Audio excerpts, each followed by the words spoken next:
Bonjour, je m'appelle Audrey, j'ai 40 ans et j'habite à Guertin-Moselle-Est.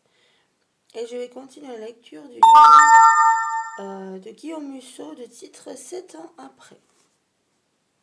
Voilà, donc on était arrivé à la page 98. Le train partait dans 10 minutes. Dépêche-toi, chérie. Elle traversait la rue au milieu de la circulation pour s'engouffrer dans l'immeuble sans grâce qui abritait, Penn Station. À en croire les photos d'époque affichées dans le hall, la gare la plus fréquentée des États-Unis occupait autrefois un bâtiment grandiose orné de colonnes en granit rose. Coiffé d'une verrière, sa salle des pas perdus avait la taille, d'une cathédrale avec argouilles, vitraux et statues de marbre. Mais cet âge d'or était depuis longtemps révolu. Sous la pression des promoteurs de l'industrie de l'entertainment, on avait démoli le bâtiment au début des années 1960 pour y construire un complexe sans âme de bureaux, d'hôtels et de salles de spectacle. Nicky et Camille jouèrent des coudes pour se frayer un chemin jusqu'au guichet.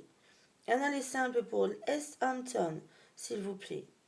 L'employé uniforme aux allures de Bouddha mit un temps infini pour éditer le ticket.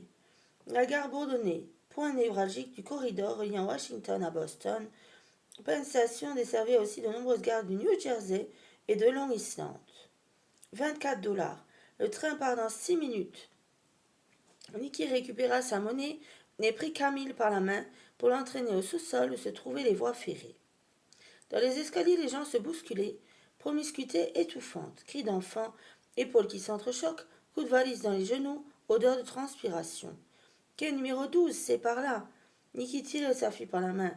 Elles remontèrent en courant jusqu'à la rame correspondante. Départ dans 3 minutes, annonça le contrôleur. Tu nous appelles dès que tu es arrivé, d'accord? Camille acquiesça d'un mouvement de tête. En son penchant pour embrasser sa fille, Nicky remarqua son embarras. Tu me caches quelque chose, n'est-ce pas? À la fois contrariée d'être prise en faute et soulagée de se délivrer d'un fardeau, Camille finit par confesser. C'est à propos de Jérémie. Il m'avait fait promettre de ne pas t'en parler, mais... Tu l'as vu récemment? Devina Nicky.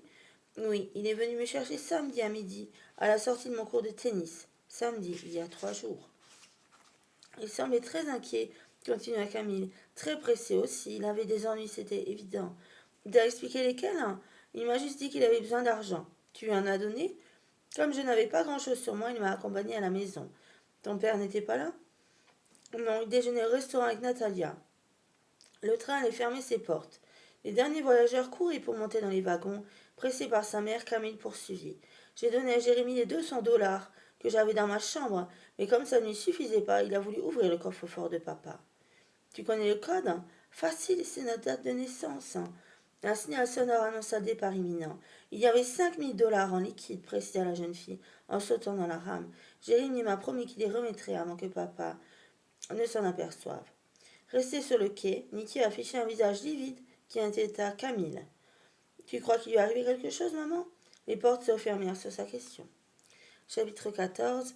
Le temps s'était couvert brusquement. En quelques minutes, le ciel avait été frotté à la mine de plomb et des nuages charbonneux s'étaient empilés bouchant l'horizon. Sur la Brooklyn Queens Express, les voitures roulaient pare-choc contre pare-choc. En route vers l'adresse indiquée par Santos, Sébastien traçait mentalement une ligne de partage entre ce qu'il allait réveiller au FBI et ce qu'il préférait taire. Le choix était difficile. Depuis qu'il avait repris sa voiture, il tentait vainement de reconstituer un puzzle auquel il manquait trop de pièces, comme une souffrance aiguë. Une question lancinante le tourmentait. Pourquoi Jérémie cachait-il un kilo de cocaïne dans sa chambre? À cette interrogation, il ne trouvait qu'une réponse parce qu'il avait volé. Sans doute au bâton de ce bar, le boomerang. Puis, dépassé par son geste et pris de panique, il avait certainement fugué pour échapper au dealer. Mais comment avait-il pu basculer dans ce cauchemar? Son fils n'était pas un imbécile. Ses récents démêlés avec la justice ne concernaient qu'un petit larcin et une dégradation anodine, rien qui s'apparente de près ou de loin à la grande délinquance. Subitement, la circulation devint plus fluide. La voie express plongea dans un long tunnel avant de ressortir à ciel ouvert à l'extrémité des quais de l'Est River. Le téléphone de Sébastien vibra dans sa poche. C'était Joseph. Je suis désolé, expliqua le chef d'atelier, mais nous avons perdu le contrat. C'est Furstenberg qui expertisera le Bergonsee. Sébastien accepta la sentence sans sourciller. À présent, tout cela lui paraissait dérisoire. Il profita qu'il avait Joseph en ligne pour lui demander abruptement: Tu as une idée de combien coûte un kilo de cocaïne? Pardon, je plaisante, qu'est-ce qui t'arrive? C'est une longue histoire, je t'expliquerai. Alors? Tu n'en sais absolument rien, voix Joseph. Moi, je garde plutôt au single malt 20 en tâche. Je n'ai pas le temps de plaisanter, Joseph. Ok, ça doit dépendre de la qualité de l'origine. Ça, je pouvais deviner tout seul. Hein. Je pourrais faire une recherche sur Internet. Tu pourrais faire une recherche sur Internet. Attends, je me connecte à Google. Ça y est, je tape quoi? Démerde-toi, mais fais vite. Téléphone greffé à l'oreille. Sébastien entra dans une zone en travaux. Voilà, voilà. À bientôt, merci. Au revoir.